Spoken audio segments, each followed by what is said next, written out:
గ్రామానికి చెందిన దేశంలోనే రేషన్ షాపుల్లో సన్నబియ్యం ఇచ్చే ఏకైక రాష్ట్రం తెలంగాణ అన్నారు బీసీ సంక్షేమ శాఖ మంత్రి పొన్నం ప్రభాకర్. సిద్దిపేట జిల్లా హుస్నాబాద్లో సన్నబియ్యం పంపిణీ కార్యక్రమాన్ని ప్రారంభించారు. తెల్ల రేషన్ కార్డున్న లబ్ధిదారులకు సన్నబియ్యం పంపిణీ చేశారు పొన్నం. ఎన్నికల్లో ఇచ్చిన హామీ ప్రకారం సన్నబియ్యం పంపిణీ చేస్తున్నామని చెప్పారు పొన్నం ప్రభాకర్. రాష్ట్ర వ్యాప్తంగా 17,263 రేషన్ షాపుల ద్వారా 2.91 లక్షల మంది లబ్ధిదారులకు సన్నబియ్యం పంపిణీ చేస్తున్నామని వెల్లడించారు.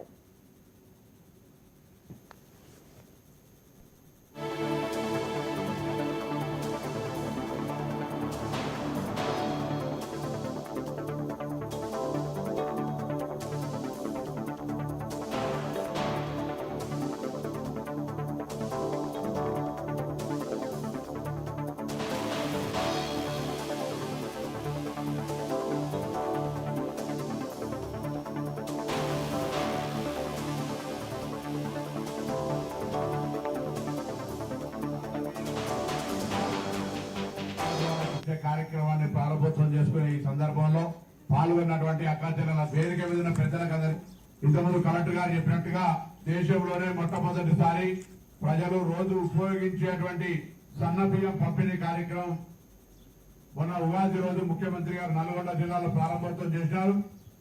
ఈరోజు రాష్ట్ర వ్యాప్తంగా ఉన్నటువంటి అన్ని చౌకధర దుకాణాల 17,263 చౌకధర దుకాణాల ద్వారా 2,91,000 చిల్లర రేషన్ కార్డులకు సన్న బియ్యం ఇచ్చే కార్యక్రమాన్ని ఈరోజు మీ అందరి చప్పట్ల ద్వారా ప్రారంభోత్సవం చేసుకుంటామని సందర్భంగా మనవి చేస్తా ఉన్నా. ఇంతకుముందు దొడ్డ బియ్యం ఇస్తే ఇంటికి తీసుకోకముందే 2 ఇచ్చేయడమో, చౌకధర దుకాణానికి వాపసు ఇచ్చి 5 రూపాయలు ఇవ్వయా మాకెందుకు ఎవరు తింటారనే మాటనో అనేక రకాలుగా ఇబ్బందులు ఉండే. కానీ ఇలా రేషన్ షాప్ డీలర్ అక్క లక్ష్మి అయిపోయారు. స్వరూప్ అక్క దగ్గర ఒకవేళ రేషన్ కార్డు ఎవరు మిగిలిపోతే ఇంటికి వచ్చి తీసుకుంటారు. ఇప్పుడు ఎవరు ఊకోరు.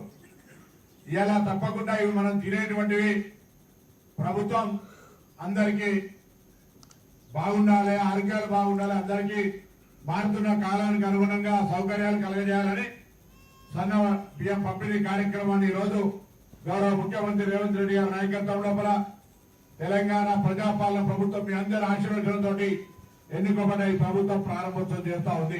సన్న బియ్యం చౌకధరల దుకాణం ద్వారా రేషన్ కార్డు వాళ్ళకి ఇచ్చే కార్యక్రమాన్ని ప్రారంభోత్సవం చేసుకునే ఈ సందర్భంలో పాల్గొన్నటువంటి ప్రకాశం జిల్లా